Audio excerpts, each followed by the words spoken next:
하나님의 나라는 말에 있지 아니하고 오직 능력에 있습니다. 오직 말씀이라는 구호나 외치는 교회에 다닌다면 목회자를 찾아가 여기 적힌 능력이 무슨 능력을 말하는지 물어보세요. 능력이 뭘 뜻하는지 말이죠. 감성파리 설교의 회개를 이용해 집이나 짜면서 기복신앙과 교회 봉사와 헌금을 강요하는 교회라면 당연히 답을 얻지 못합니다. 말이 아니라고 되어 있음에도 불구하고 궁여지책으로 말씀을 전하는 능력이라고 둘러대면 그냥 교회의 선택을 잘못했다고 여기시면 됩니다. 오직 성령이 너희에게 임하시면 너희가 권능을 받고 예루살렘과 온 유대와 사마리아와 땅끝까지 이르러 내 증인이 되리라 하시니라. 최대의 권권은 성령을 받아야 한다는 것인데 하나님이 탁월하고 위대하신 능력을 말하는 권세와 능력을 합한 권능은 구약에도 줄기차게 설명되어 있습니다만 정작 오직 말씀이라고 외치는 교회가 정작 권능을 받는 일이 없습니다. 그냥 이건 하나님 영역의 일이니 인간이 건드려서는 안 된다는 치졸한 설명이나 하던데 성경에는 성령의 힘으로 인해 권능을 받아 예수님의 증인이 된다고 하셨고 베드로는 물론 바울도 그분이 증인으로 활동한 것이 성경에 많이 기록되어 있습니다. 베드로가 이르되 너희가 회개하여 각각 예수 그리스도의 이름으로 세례를 받고 죄사함을 받으라. 그리하면 성령의 선물을 받으리니.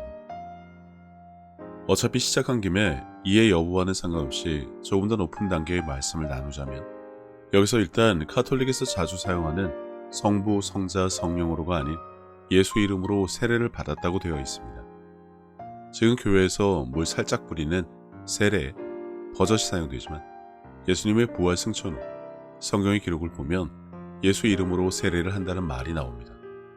근데 기존 교회는 죽어도 이것을 따르지 않고 오직 거룩하신 성부, 성자, 성령의 목숨을 겁니다. 능력 없고 무지한 교회가 하는 짓이라고 감히 말을 합니다. 성령의 가르침 없이 사람이 지혜로 교만을 쌓아 하나님을 대적하는 일이나 하는 교회에 당연히 어울리는 표현이니까요. 세례가 아니라 원래 침례여야 하는데 그냥 번역을 그렇게 한 것뿐입니다. 성경의 복음서를 보면 세례가 아닌 침례란 것을 알 수 있고 아무튼 예수 이름으로 하는 것이 맞습니다. 빌립이 하나님 나라와 및 예수 그리스도의 이름에 관하여 전도함을 그들이 믿고 남녀가 다 세례를 받으니. 교회의 대표적인 감성파리 선두주자인 회개, 이것만 들이대면서 집을 짜면 성도들도 감동의 도가니탕이 되어 배경음악 깔고 주여 삼창에 지은죄 회개 파티를 하는데 그래 봐야 티슈만 낭비하지 속은 좀 개운할지 몰라도 영적으로 아무런 일이 없습니다. 당연히 삶이 달라지지도 않고 그냥 뭔가 했다는 만족감만 있습니다. 그럴 거면 차라리 밖에 나가 운동을 하던가 집안 청소를 해요. 감정의 감성, 갬성파리 하는 것들은 잘 압니다. 단지 그 순간을 즐기려는, 그렇게 기분이라도 좋게 하려는 행위라는 것은 말이죠. 정작 크리스찬이 할 회개라는 것은 예수의 이름을 믿지 않은 것이라 그것에 대한 회개를 하고 그 후에는 그 이름을 믿고 그 이름으로 세례를 받아 표적이 따라야 한다는 것입니다. 물론 따르는 표적도 믿는 자에게 주신 그분의 이름으로 하는 것인데 그냥 귀 있는 자들만 들으시면 됩니다. 아무튼 오직 말씀이라는 교회 항상 기뻐하나요? 범사에 감사는 하고 이웃을 내 목숨처럼 사랑하기는 합니까? 기도하고 구한 것은 받은 줄로 믿고 감사부터 하긴 해요. 오직 말씀이라며 지키지도 못하면서 뭔 소리들을 하는지 모르겠네요. 이와는 반대로 말씀의 선포로 마귀를 대적하고 삶에 조금의 변화라도 생기니 어떻게든 많은 성경 구절을 주문처럼 외워 수시로 선포하고 대적해서 내 삶에 일어나는 변화의 맛에 중독된 자들도 있지만 그 낮고 낮은 수준에도 미치지 못해 단지 신학교에서 배운 성경풀이로 평생 교회 운영을 하다 보면 중간에 후달리는 순간이 옵니다. 그것도 아주 빨리. 예배당 회원이 없으니 헌금도 없어 당연히 운영하는 것 자체가 힘들죠. 신학교만 나와 사회경험, 단체생활, 그들의 애환에 대해 간접 경험 말고는 경험과 지식이 전무한 목회자들, 산속에 들어가 책만 보고 시험에 합격한 자들이 현실감 없다는 말을 누구에게나 듣는 것처럼 똑같은 목회자들이 하는 소리에 놀아난다는 말이 더 어울리는 교회에서 과연 무엇을 듣고 배우는지 알면 교회에 신자가 있는 것도 신기하고 그들에게 과연 성경이라는 책이라도 가지고 있는지 궁금할 뿐입니다. 성도들의 삶을 책임질 수 있는 교회라도 되어야 하는데 그들조차 속게 만들어 똑같은 종교 생활에 평생을 바치게 하고 봉사와 헌금이나 강요하는 짓들을 하는데 착한 게 아니라 약하디 약한 자들은 또 교회 배신하고 배반하면 안 된다면서 오랜 세월 조상들이 절이든 무당이든 우상에게 갖다 바친 것처럼 교회에 퍼주는 것을 당연하게 여기니 속히 정신이라도 차렸으면 합니다. 그가 택하신 사도들에게 성령으로 명하시고 승천하신 날까지의 일을 기록하였노라. 최근 성령의 가르침에 대한 영상을 자주 올리는데 성경에는 예수님이 성령의 가르침에 대해 버젓이 언급하신 구절들이 있듯이 여기서 말하신 성령으로 명하시고는 성령으로 가르치신 것을 의미합니다. 그렇지 않으면 성령으로 어떻게 무엇을 명하셨는지 설명할 수 있는 방법은 없습니다. 물론 어거지 목회자들은 이것저것 짜집기해서 설교 한 편 만들어내겠지만 그냥 수고들 하세요. 배운 게 도둑질이라 남이 배운 것 그걸도 책으로 배운 말씀 말고는 가진 게 없으니 어쩔 수 없죠. 성령의 가르침 받기는커녕 설명조차 못합니다. 이는 내가 사람에게서 받은 것도 아니요 배운 것도 아니요 오직 예수 그리스도의 계시로 말미암은 것이라. 산 넘어 산으로 가볼까요?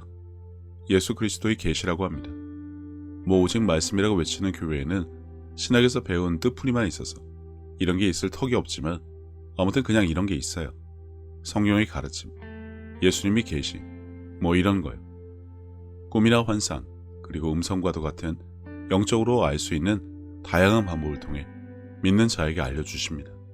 왜냐하면 예수님이 이미 이것에 대해 알려주셨기 때문이죠. 보혜사, 곧 아버지께서 내 이름으로 보내신 성령, 그가 너희에게 모든 것을 가르치고 내가 너에게 말한 모든 것을 생각나게 하리라. 이 일이 그대로 일어나게 해주신다는 것입니다. 그러니 이렇게 배우고 익혀 높은 수준에 달해야 한다며 필사적으로 말씀을 가르치는 교회에서 그렇기 때문에 오직 말씀이라고 하면 모를까. 그런 신학교에서 오랜 세월 나름 책을 만든 자들이 지식을 바탕으로 짜깁기한 신학을 통해 주의 설교를 하니 온통 잡탕에 뜻모를 단어 사용해 거룩하게 보이려는 손짓까지 곁들여 희한한 종교로 만들어버렸지만 원래 기독교는 그런 것이 아닙니다.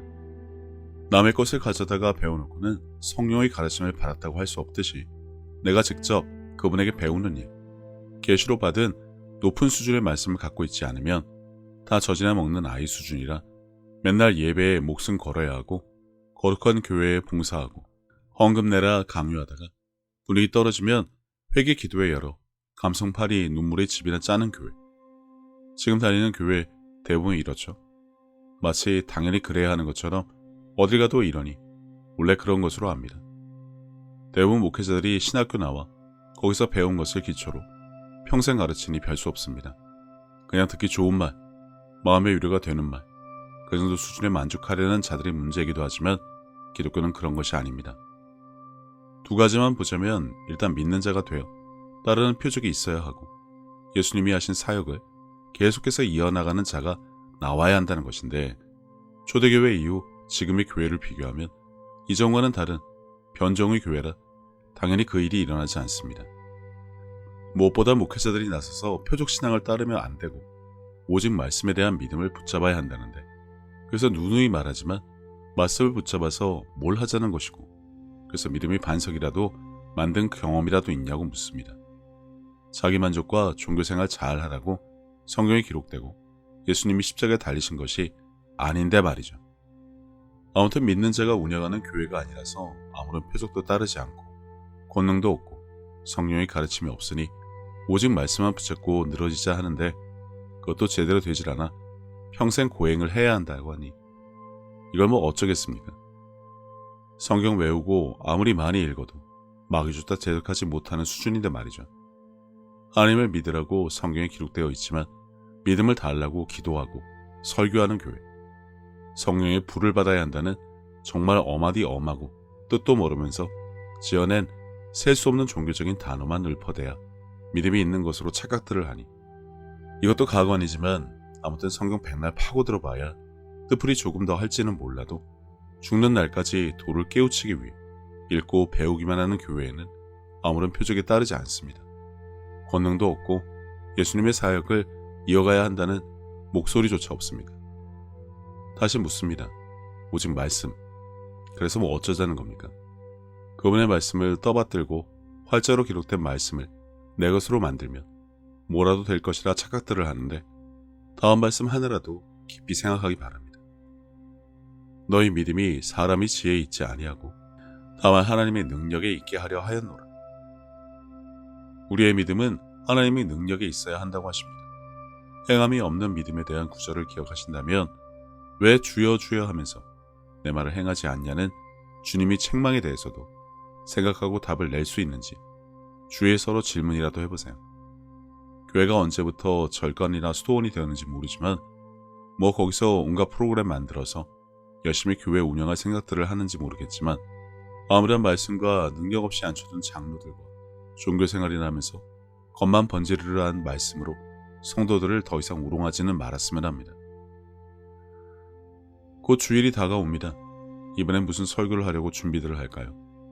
모두에게 잠재력은 있지만 누구에게나 재능이 있는 것은 아니듯 그냥 선거철 표 동냥하는 자들이 하던 뜬구름 같은 말로 얼마나 감동을 주려고 하는지 모르겠지만 희번덕거리는 눈알 굴려가며 세상 탓이나 하거나 자기 정치적 성향을 바탕으로 나라 탓이나 하는 소리라도 이제는 좀 그만했으면 합니다.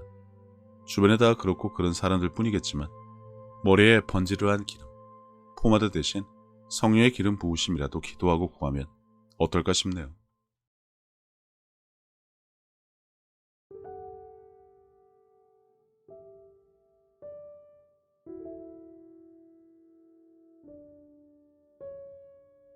예수님께서는 내 마음을 다하고 목숨을 다하고 뜻을 다하고 힘을 다하여 주 너의 하나님을 사랑하라 하신 것이요. 둘째는 이것이니 내 이웃을 내 자신과 같이 사랑하나 보다 더 큰 계명은 없다고 하셨습니다. 생각해보면 믿는 사람들은 이미 하나님께 받은 것이 너무나 많은 것을 아는 자들입니다. 예수님을 통해 죄사함과 구원을 받은 것부터 시작해서 살아 숨을 쉴 수 있는 공기와 바람, 맑고 푸른 하늘과 마실 물, 그리고 땅과 그 위와 아래의 많은 것들, 이미 오래전부터 내 주변에 있어 왔으니 당연한 것으로 여기며 우리는 여전히 값없이 공짜로 받아 그것들이 감사함을 잊고 살기는 했지만 그런 것 말고도 하나님으로부터 받은 사랑과 평안에 대해 생각하자면 끝이 없습니다. 하지만 사람은 하나님으로부터 받은 그 많은 은혜를 갚을 방법이 없습니다. 그래서 하나님께서는 내 이웃을 내 몸같이 사랑하는 것으로 그것을 대신 갚으라고 하신 것인지도 모릅니다. 그리고 지극히 작은 자에게 한 것이 곧 하나님께 한 것이라고 하셨으니 그분의 은혜를 알고 그분을 닮아가는 삶을 살아가야 한다면 지금 내가 살아가는 삶의 방향이 하나님과 나의 이웃을 사랑하는 올바른 길 위에 있는 것인지 한 번쯤 점검해 봐야 하지 않나 싶습니다. 이와 같이 하나님의 뜻, 그분이 기뻐하실 일이 무엇인지 알고 내게 주어진 소명을 다하기 위해 끊임없이 힘쓰고 노력하는 것도 크리스찬들이 마땅히 해야 할 일이 아닐까라는 생각을 해봅니다. 이제는 세상 유행에 따라 요동치던 내 마음을 모두 내려놓고 혼자서 하나님의 뜻을 헤아리는 시간을 가져보시기를 권해봅니다. 하나님은 세상 모든 사람들을 사랑하십니다. 그렇기 때문에 당신이 사랑받기에 마땅한 사람인 것처럼 당신의 가족도 이웃도 그분에게는 마찬가지로 소중한 자녀들입니다. 당신이 어려운 상황을 겪었을 때 하나님께서 당신의 삶에 관여하실 수 있도록 마음의 문을 열고 그분을 신뢰하며 동행하는 삶을 살아왔듯이 이제 당신도 다른 사람들에게 먼저 다가가서 손을 내미는 귀한 삶이 되어주시기를 바랍니다. 예수님께서 주신 새 계명, 서로 사랑하라. 저도 늘 제 자리에서 최선을 다하여 섬기고 사랑하며 살도록 하겠습니다. 감사합니다.